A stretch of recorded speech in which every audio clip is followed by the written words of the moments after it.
Reformation movement of the 16th century. The birthplace of the Presbyterian Church.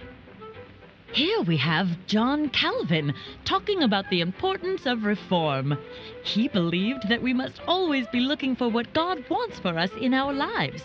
To do this, John Calvin and other reformers believed that the church must be reformed and always reforming.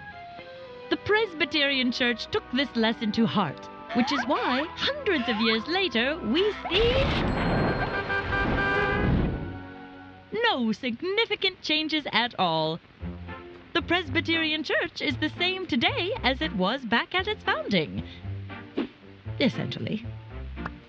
That's because we got it right on the first try and never looked back. And I must say, it is marvelous being a part of a church that is so dependable.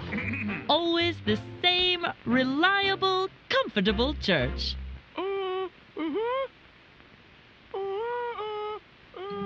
Oh, that? That's nothing. I mean, sometimes people within the church have different ideas about what God wants for us, but that's fine. Oh, my. It appears this congregation has some thoughts on what should be changed in their church to better fit what God wants. Or, well, some of the congregation has thoughts for what should be changed, and some don't want to change. I'll admit, sometimes it is difficult to know what God wants for our lives.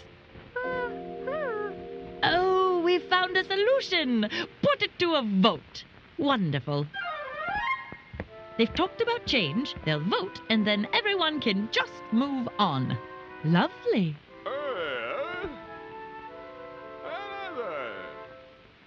There, they've voted not to change anything, so now we can all be happy again. What's this? Almost half of the church is leaving. To form a new church? One that will have the changes they originally wanted? Well, I'm shocked. I mean, this is unprecedented. Until this very moment, the church has been in perfect unity since its founding. Yes, over 400 years of stability and... Oh, well, yes, there was the difference of opinion in 1810, where some folks left to form a separate church. And there was the quibble of 1837, which was another parting of ways. Oh, and that's just the kerfuffle of 1861. Not much of a story there. Yes, some people did leave the church, but they came right back in 1983. So it's not as though it were that big of a disagreement. I mean, after 120 years, who can remember what the issue even was? So, as you can see, there really isn't much to report on the history of the Presbyterian Church. It's not a very eventful story, since hardly anything has changed. Generally speaking, we've had it all together from day one, following God's will.